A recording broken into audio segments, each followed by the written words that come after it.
Il y a un truc que tu vis peut-être en ce moment et que tu n'arrives pas à expliquer à tes copines. Ton mec, il te dit oui et il fait non. Il te dit ouais, ouais, je m'en occupe et il s'en occupe pas.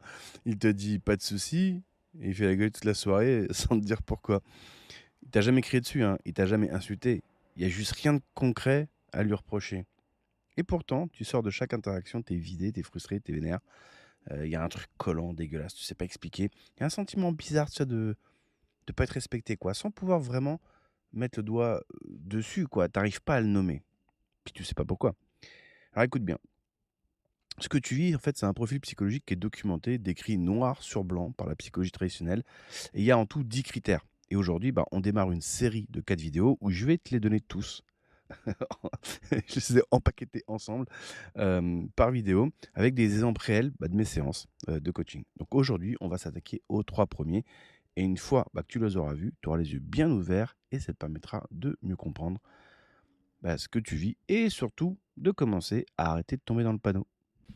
Bienvenue sur Change ta perception. Ici, on parle de relations, d'attachement, anxieux, évitant, chaotique, dépenses affectives et aussi de ce qu'on appelle flamme jumelle. Bref, tout ce qui touche au schéma relationnel, dysfonctionnel, abusif, voire toxique.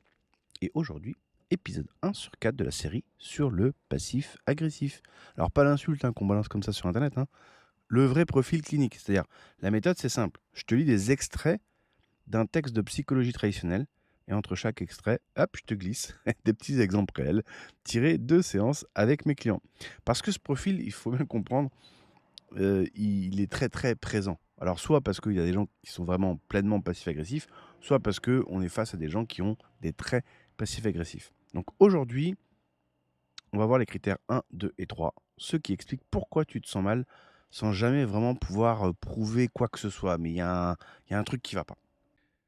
Premier extrait du texte. À cause de sa nature intrinsèque, le passif agressif éprouve de réelles difficultés à se dévoiler et donc à établir une intimité qu'il juge trop menaçante. Donc sa communication est très superficielle et principalement composée de silence et de non-dits. Et le texte ajoute un petit peu plus loin un truc hyper essentiel. Dire oui et faire non équivaut à mentir. Donc ces silences et ces non-dits, ces oui qui deviennent des non, c'est ce que la psychologie appelle de la violence cachée. Alors, concrètement, c'est quoi? C'est que le mec, il s'oppose à toi, en fait, mais pas frontalement. C'est jamais un non franc, en fait. Jamais un désaccord réel posé sur la table. En fait, à la place, il oublie. Tu sais, il traîne, il reporte. Il fait la gueule, quoi, sans trop dire pourquoi. Enfin, surtout sans dire pourquoi, sinon c'est pas drôle. Donc, tu lui demandes ça va, et il te répond ouais, ouais. Avec un ton qui dit clairement non. Mais si t'insistes, bah non, tout va bien. T'imagines des trucs, quoi. Donc, du coup, c'est toi la folle, quoi. Alors moi, j'ai toujours, ce profil, en fait, c'est un peu un mix entre un renard, une anguille et un caméléon. Le renard parce qu'il est rusé, faut pas croire, hein, c'est pas des cons, ou c'est pas des connes. L'anguille parce que la personne tire les ficelles sans qu'on voit que c'est elle qui tire les ficelles. Et le caméléon parce qu'il se suradapte et il va te montrer la couleur que tu veux voir, surtout au début. Et voilà pourquoi c'est diabolique, parce que une agression, c'est frontal. Tu peux la nommer, tu peux y répondre, tu peux la raconter à quelqu'un. Un silence, qu'est-ce que tu veux faire avec un silence? Si tu t'en plains, c'est toi qui passes pour la parano, qui fait des histoires pour rien.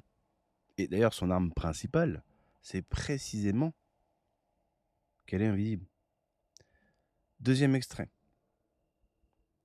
Puisque le profil passif-agressif interprète les demandes et les besoins comme des agressions potentielles, le passif-agressif sera attentif à ne pas faire plaisir à l'autre. Faire plaisir égale se soumettre, c'est donc insupportable. Relis cette phrase. Bon, comme tu vas pas le faire puisqu'elle n'est pas à l'écran, je vais te la relire. Puisque le profil passif-agressif interprète les demandes et les besoins comme des agressions potentielles, le passif-agressif sera attentif à ne pas faire plaisir à l'autre. Faire plaisir égale se soumettre, c'est donc insupportable. Il est attentif à ne pas te faire plaisir. C'est pas de la négligence, c'est pas de l'oubli, c'est pas de la maladresse. C'est actif, c'est un choix délibéré. Dans son système, t'accorder ce que tu demandes, c'est perdre, c'est céder du terrain, c'est se soumettre. Pour eux, ça n'arrivera pas.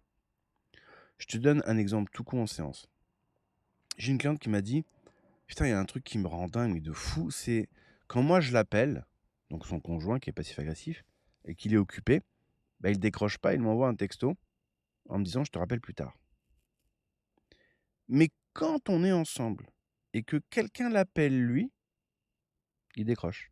Et il peut même rester une demi-heure au téléphone pendant que moi, j'attends comme une poire. Alors évidemment, quand ça arrive une fois, c'est rien, ça peut arriver une erreur. Mais quand c'est régulier, parce que c'est régulier, c'est plus un hasard, c'est un comportement. Alors pourquoi justement la personne elle fait ça? Parce qu'elle sait très bien qu'elle pourrait faire l'inverse. Hein, les profils passifs-agressifs sont tous sauf cons. Hein. En fait, parce que s'il faisait ça avec toi, ça serait t'accorder un geste, ça serait te montrer de l'importance. Et te montrer de l'importance, dans sa tête, c'est faire un pas vers toi. C'est te donner ce que tu veux. Donc déjà, ça serait se soumettre à toi. Puis en plus de faire un pas, ça ferait un deuxième, puis un troisième, puis un quatrième, puis du coup, ça nous ferait arriver, dangereusement quand même, à la porte où c'est écrit tiens, c'est l'heure de s'engager. Conclusion, il ne te le donne pas. Donc il n'a pas envie de s'engager, et en plus, il ne veut pas se soumettre. Parce qu'il faut se soumettre d'abord pour s'engager ensuite. Donc il faut s'engager à la soumission. Tu vois le, tu vois le bordel ou pas? Et note bien, du coup, c'est ça le paradoxe, parce qu'il est énorme, c'est que ce mec-là, au début de la relation, il savait exactement te faire plaisir. Alors ce mec-là ou cette nana, c'est pareil. Il t'a attentionné, il devinait tes envies. Donc la compétence, il l'a. C'est la volonté qui a changé. Le jour où te faire plaisir a commencé à ressembler, dans sa tête à lui, à une défaite. Alors, troisième extrait du texte, et ça c'est le plus vicieux des trois. Lorsque l'autre se dévoile, montre ses failles ou reconnaît ses erreurs, le passif-agressif ne saisira pas la balle au bon pour se remettre lui-même en question et admettre sa part de responsabilité. Au contraire, il utilisera ce qui lui a été dévoilé pour faire endosser à l'autre l'entièreté de la responsabilité du problème. Concrètement, ça donne quoi? C'est-à-dire que tu as une discussion sur un problème de couple, toi, tu fais ce que tu es censé faire quoi, dans une relation saine. C'est-à-dire que tu prends ta part de responsabilité, tu dis écoute, ok, je sais que je suis parfois anxieuse, machin, je sais que je demande beaucoup de réassurance et tout. Bon, ok, je reconnais ça. Et dans une relation normale, l'autre fait pareil, il dit ok, bon, moi je sais que je me ferme un peu trop, tu vois, bon, viens, on y travaille tous les deux, tu vois, sur chacun sur son problème, quoi, tu vois. Là, le passif-agressif, il fait pas ça, lui. Lui, lui, lui, il ramasse ce que tu viens de poser sur la table, il le retourne contre toi. Voilà, toi, tu le dis toi-même, t'es anxieuse. C'est bien ce que je dis, le problème, c'est toi. Ta prise de responsabilité, du coup, ça devient sa preuve. Ton honnêteté devient son dossier d'accusation. Chaque faille que tu avoues est archivée et ressortira au prochain conflit. Et le texte, il dit... Enfin, ce que le texte, il dit, c'est que la conséquence, elle est terrible parce que, du coup, finalement, le conjoint non passif-agressif va craindre d'être authentique parce que ses points faibles, ils vont être utilisés contre lui. Donc c'est exactement ce qu'on constate en séance, en fait. Quand je demande au client ou cliente, du coup, est-ce que tu as peur d'être toi-même en présence de l'autre? Ouais, c'est très souvent le cas. Parce que du coup, tu sais plus quoi faire. Parce que si tu parles des faits, uniquement que des faits, l'autre, il va te retourner tout ce qu'il peut pour montrer que c'est la blanche colombe, l'innocent qui a rien fait, quoi. Si tu essayes le qui a fait quoi au quand comment, pareil. Si tu es agressif, du coup, tu es agressif, donc c'est toi qui as le problème. Si tu es honnête, c'est toi qui as le problème, parce que la preuve, c'est que tu as reconnu un truc que tu as mal fait, donc du coup, c'est toi le problème. Donc à la fin, qu'est-ce que tu fais? Tu apprends à te taire, en fait, à plus te confier, à maquiller tes failles. Et dans ton propre couple, tu vis ça. Enfin, tu vis, en fait, en territoire ennemi, en fait. Hein, tu vis dans un terrain miné, quoi. Et là, maintenant, tu devrais comprendre le lien entre les trois critères. Lui, il ne se dévoile jamais. Critère 1. Il te donne jamais. Critère 2. Et quand toi tu te dévoiles, il s'en sert contre toi. Critère 3. Résultat, toute l'intimité de la relation circule à sens unique. T'es à découvert, lui, il est dans son bunker. Alors maintenant, je vais te poser 3 questions pour faire un mini-test. Une question par critère. Donc question numéro 1, est-ce que tu peux citer la dernière fois où il t'a dit non clairement de face? Si tous ces noms passent par des oublis, des retards, des silences, des je te fais la gueule mais on sait pas trop pourquoi, tu peux cocher le critère numéro 1. Question numéro 2, fais la liste de ses attentions pour toi ces 3 derniers mois. Alors pas au début de la relation parce que tout est rose donc tout est magique, mais les 3 derniers mois. Si la liste est vide alors qu'il sait être attentionné, avec d'autres, genre les collègues, les potes, la mère, le père, la sœur, le frère, etc., tu peux cocher critère numéro 2. Question numéro 3, est-ce que tu réfléchis avant de lui confier une faiblesse? Parce que tu as appris que ça pouvait te retomber sur la gueule. Voilà, tu peux cocher, critère numéro 3. Alors voilà pour les 3 premiers critères. Le numéro 1, c'est il s'oppose jamais de face. Le numéro 2, il refuse de te faire plaisir parce que ça serait se soumettre. Et le 3, il transforme tes confidences en munitions.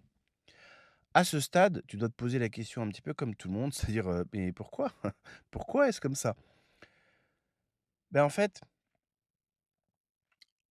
la réponse, c'est le critère numéro 4 parce que toi, tu veux construire la relation de bonne foi. Tu veux juste une relation normale, mais lui, ça n'a pas l'air d'être le cas. Pourquoi? Parce que ce critère numéro 4, c'est un peu le plus dérangeant, j'ai envie de dire, de tous les critères du profil passif-agressif. C'est que dans sa tête à lui, t'es pas de bonne foi et tu peux pas l'être. Parce que lui, il te soupçonne constamment de faire exactement ce que lui, il ferait à ta place. Et en fait, ça s'appelle la projection. Et c'est le sujet de la prochaine vidéo. Alors, je te donne juste un avant-goût. Un jour en séance, j'ai quelqu'un donc de ce profil passif-agressif. Je lui ai demandé ce qu'il pensait quand son partenaire lui disait «je t'aime». Et sa réponse, elle m'a glacé et tu la découvriras. Enfin, d'abord, elle m'a fait marrer, mais après, elle m'a glacé. Tu la découvriras dans l'épisode 2. Alors, pour l'instant, abonne-toi justement pour pas la rater. Et si tu as coché des critères aujourd'hui, eh bien, n'hésite pas à le dire en commentaire. Ça permettra un petit peu à tout le monde de se rendre compte de ce que chacun vit dans sa vie. Parce que dans ce genre de cas, on n'est pas tout seul. Allez, à bientôt et je te retrouve dans la prochaine vidéo.